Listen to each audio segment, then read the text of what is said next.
Welcome to another episode of Washington in Focus. I'm Carlene Johnson. Along with me is our reporter, Tim Klauser, who covers Eastern Washington and has been covering issues around the homeless and drug crisis there probably closer than any other reporter for the last at least 18 months or so, Tim. And new developments this week in the camping ban and enforcement or lack of enforcement. Bring us up to speed of where we are now and what Spokane Mayor Lisa Brown is pledging as far as the camping ban goes, which voters passed and then was undone. Mm-hmm. Police say it's unenforceable. There are so many salvos in here. You're going to have to catch us all up to speed. Yeah, so the Spokane City Council, the progressive majority on the council, they passed this new citywide camping ban back in June. It took a while to get there with opposition from the minority members, but it's essentially the citywide camping ban, but it includes all these provisions that allow people that are experiencing homelessness to avoid enforcement. So, and if an officer sees them, they have to offer services, or they have to ask the person to leave. So if the person says, okay, I'm willing to go, to a different block around the corner out of eyesight, then they can't collect that person's name. They can't give them a citation or anything, even if they refuse, these taxpayer funded services. So, in September, Spokane Police Chief Kevin Hall, he told the council that they hadn't issued any citations yet for it. And then again on Monday, he gave his, what's supposed to be this 90-day review of the ordinance. And he essentially said that as written, the camping ban is unenforceable due to those provisions around compliance. So he said officers have had to transition to other tools, such as if they see someone that's camping illegally on public property, they might look to see if they have any other outstanding warrants. So they have made arrests for violations like assault, trespassing, and stuff like that, but they haven't actually cited anyone directly from this new citywide camping ban. So I caught wind of this at the end of last week and heard that there were changes on the way, and that was confirmed Monday. Chief Hall said, look, the administration is open to modifying the camping ban. And then less than 24 hours, Mayor Brown held this press conference, and she kind of ushered in their new approach, which is going to start with them adjusting the camping ban. They stated some provisions that might be in there, but that's ultimately going to be up to the council to decide. And then she kind of just leaned into the other things that the city is doing, kind of with the housing homelessness services that they have ongoing. And then kind of hinting at this high utilizer program to try to get the most frequent offenders and the people going in and out of jail and the hospital the most into these 10 jail beds that are reserved for them. But essentially, this camping ban, like the minority members said back in June, it's not enforceable. And now months later, the progressive majority and the mayor are facing an ethics investigation over how they passed that ban. And now they're also having to go back and say, look, this isn't really working out how we thought it was, and it's time for change. Now, originally, this goes back to Spokane voters approved, by 75% or something, saying we want this. And business community really pushed for it, saying, I don't want the same drug addicts, camped out on the sidewalk, when people are trying to come inside my business. And people said there's certain parts of the city, whether it's near a school or near a park, whatever, where we just don't want to see these people. Yeah, you're referring to a ballot measure that nearly 75% of voters, that's over 50,000 people in Spokane, approved back in 2023. And that measure essentially prohibited camping on public property within 1,000 feet of a school, park, or daycare. And the limitations around enforcement on that was due to the Martin v. Boise decision at the time, which up until June 2024 prevented cities from enforcing camping bans like this unless they had enough shelter beds for the entire. Right? That was. Yeah. So the U.S. Supreme Court overturned that last year. So now all these cities can enforce their camping bans. And a lot of people were like, look, it's time that we finally enforce Prop 1. And they did a little bit, not to most of the community's satisfaction. But then in April of this year, the state Supreme Court came out and invalidated the law, saying that it was outside the scope of the initiative process.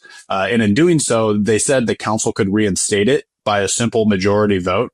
But the progressive majority refused to support the two minority members' attempts several times, and instead ushered in this new approach, which has ultimately failed.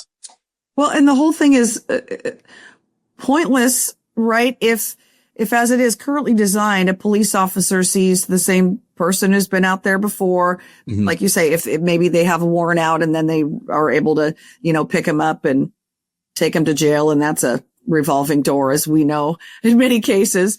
But, if police are offering them services and there is a shelter bed available to put them in, or, behavioral health facility can take them, but they're refusing, officers are saying there isn't anything for us to do beyond that, or just send the guy walking down the street and 27 feet later he's in a new spot. Yeah, they said their hand is tied. Essentially, say you're homeless and you're on a corner in Spokane and I'm an SPD officer. If I receive a non-emergency call regarding that, or I just come upon you on my own, I can initiate contact and say, hey, I've seen you out here. This is the law. I'm going to have to ask you to relocate, or you can accept services. And as soon as they say that they'll comply with just moving a block away, they said that they literally just walk a block away, and then they have to walk up to that next block and then tell them again.